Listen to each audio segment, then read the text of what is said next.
Bapak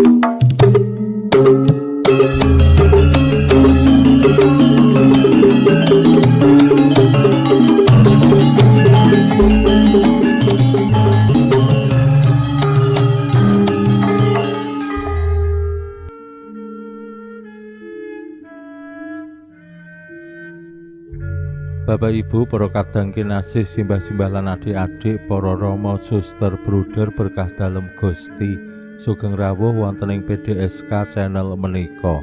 Kados pundi kabar panjenengan?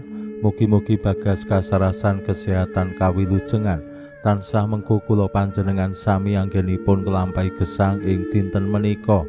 Lan mugi-mugi lumantar panglimbang basa Jawi waosan Injil kula panjenengan sansaya saged nggayuh iman kapitadosan ingkang leres lan mantep. Langkung-langkung anggenipun kula panjenengan tinuntun ing sabda dalem Gusti sansaya saged nyunarake pakaryan-pakaryan kawilujengan dalem. Kula panjenengan sami jejering murid dalem Gusti dikersakake dados dian-dian sing tansah sumunar lan madangi maneka wani papan, maneka wani tiyang saengga sansaya saged mangertosi menapa kemawon ingkang dados kasunyatan. Wonten ing pengalaman padintenan kula panjenengan temtu langkung kepenak yen urip ana ing pepadang. Wayah awan karo wayah bengi menika temtu langkung sekeca wayah awan. Yen ningali maneka warni menika langkung awas langkung premono. Yen ana sing ilang luwih gampang goleki wayah awan tinimbang wayah wengi. Yen ana sing ketelingsut utawa ana sing reget, awake dhewe ya bisa langkung gampil nemokaken yen wayah awan, wayah padang tinimbang wayah bengi utawa ing pepeteng. Menapa kemawon ingkang kula panjenengan padosi ing wayah wengi mesti kudu nganggo obor utawa senter supaya ben padang. Menika dados gegambaran kados pundi sabda dalem Gusti tansah nuntun gesang kula panjenengan nuju dumateng pepadang lan kanthi pepadang dalem Gusti kula panjenengan saged nyunarake maneka warni kasainan dalem lan temtu menika ingkang dados kersa dalem. Lumantar waosan Injil dinten menika kula panjenengan kaparingan pitedah Gusti paring pasemon menggaing dian sing jatine sanes diselehke ing kurungan utawa dikurebi beruk ning diselehake ing ajuk-ajuk supados menapa ing wayah wengi yen ana dian kuwi mesti bakal pinadangan. Kados zaman rumiyin rikala dereng wonten listrik nggih kula tasih kemutan wonten ing griya menika anane ya dian teplok utawa sentir utawa gendul kratingding menika diselehi uceng-uceng karo lenga mambu disulet ning ya terus ngelanges nek pas sinau kadang kala ngasih rambute kebrongot merga saking fokuse sinau terus rambute ra krasa nyedhaki dian. Lan temtu benten sanget suasananipun rikala dereng wonten listrik kalian sasampunipun wonten listrik saengga lampune langkung padhang langkung cetha. Pepadang utawi dian ingkang dados pepadang menika penting rikala kula panjenengan wonten ing pepeteng lan Gusti ngersakake jejering murid dalem Gusti awake dhewe ya dadi dian-dian sing asung pepadang tumraping donya sing kalimput pepeteng, tumraping tiang-tiang sing nembe ngadepi utawi nemahi pepeteng. Pramila monggo kita pirengaken sabda dalem Gusti ing dinten menika lan kita wiwiti kanthi sembahyang sawetawis. Konjo ing asma dalem Yang Rama saha Yang Putra tuwin Yang Roh Suci. Amin. Suwawi sami munjuk Gusti Yesus sabda dalem Yang Rama ingkang sampun manjalma mugi karsa ngandika dhateng kawula wonten ing asepen ing telenging manah kawula kabikao kekiyatan lan panglipur ingkang manjing ing sabda dalem kapenuwana kawula mawi roh ing kawicaksanan dalem. Mugi-mugi srana anggen kawula maos lan mirengaken sabda dalem, kawula sansaya nunggil ing sampeyan dalem. Amin. Waosan Injil kapetik saking Injil Markus bab 50 ayat 21 ngantos dumugi selangkung. Nalika samono Gusti Yesus ngandika marang wong akeh mangkene, handak dian iku perlune dikurebi beruk utawa diseleh sak ngisor paturon. Handak lumrahe ora malah diseleh ing ajuk-ajuk. Ora ana barang siji wae sing sumimpen sing ora bakal diumumake, lan ora ana prakara siji wae sing kineker sing ora bakal kawedhar. Sing sapa duwe kuping kanggo ngrungokake, ngrungokno. Sateruse Gusti ngandika, gatekno apa sing kok rungu. Ukuran sing kok anggo iku sing bakal kanggo ngukur kowe, malah isih bakal diimbui.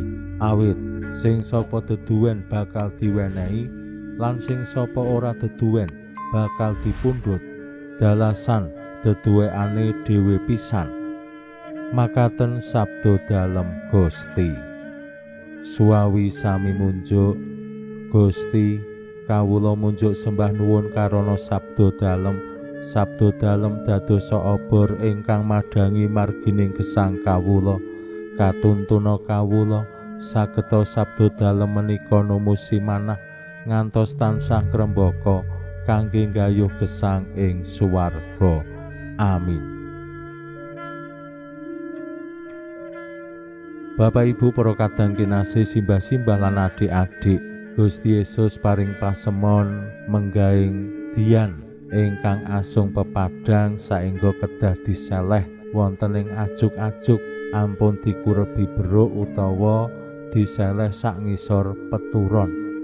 Awit menapa naminipun dian ya jatine menika supados bisa nggo srana madangi ing wayah peteng, ing wayah dalu. Menika gegambaran tiyang kathah ingkang dipun kersakaken Gusti bisa asung pepadang tumraping gesang sesarengan, ampun ngantos malah gawe ruwet, gawe mumet utawa metengi. Menika tentu boten sing dikersakake Gusti. Ing babagan maneka walibab tiyang kathah dipun kersakaken tinarbuka lan jujur. Awit tumraping Gusti boten wonten prakara sing bakal kineker utawi barang siji wae sing bakal sumimpen. Yen tiyang gesang wonten ing pepadang lan bisa dadi pepadang, barang apa wae sing ketringsut sing ilang bakale gampang ditemokake. Prakara apa wae sing ruwet sing gawe mumet, yen pinadangan ya bakal bisa diudari, bakal bisa digoleki solusine. Ning nek awake dhewe anggone ngadepi gesang utawi perkawis sing gesang kanthi pikiran sing ruwet, manah sing mumet, ya ora bakal bisa udar, mengko malah tambah ruwet. Ingkang kaping kalih, tiyang kathah ugi dikersakake supados tansah saged dados pribadi-pribadi sing lomo, sing murah hati, anggenipun asung pepadang, aja petungan, aja pelit, aja cethil. Awit jati ning pepadang menika ya madangi, nyunari papan utawi tiang-tiang lan menapa kemawon sing wonten ing pepeteng. Mila Gusti boten ngersakake dian kuwi dikurebi saengga ora iso madangi utawa diselehke peturon. Ora lumrah. Lumrahe ya selehke ajuk-ajuk supaya bisa madangi sansaya kathah papan, padange sansaya sumunar meluas. Nah menika jejering tiang-tiang sing pitados lan tinarbuka ing Gusti bisa sansaya asung kasaenan tumraping tiang sanes.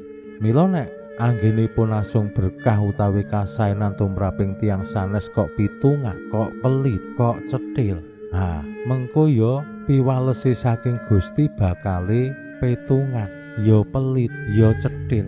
Gusti ora bakal murah hati tumraping tiang-tiang sing boten murah hati. Mila yen kula panjenengan dados pribadi sing kados banyu sing terus mili, ora dibentung, ora dindek, berkah Gusti ya bakal kaya tuk sing terus lumintu mili marang awake dhewe. Ning nek awake dhewe cethil, rejekine awake dhewe ya bakal seret. Awit Gusti piyambak ngendika, ukuran sing kok anggo iku sing bakal kanggo ngukur kowe, malah isih bakal diimbuhi. Mila yen kula panjenengan tumraping tiyang sanes migunakake ukuran-ukuran sing sempit, ukuran-ukuran sing pelit lan sapanunggalane, awake dhewe ya bakal nganggo ukuran kuwi. Pinuji Allah sakmenika sarta ing salami-laminipun. Salam sehat, salam bahagia, salam katentreman. Lan mugi-mugi lumantar panglimbang dinten menika kula panjenengan tansah jinangkung ing berkah dalem Gusti ingkang Maha Kuwasa, Hyang Rama saha Hyang Putra tuwin Hyang Roh Suci. Amin.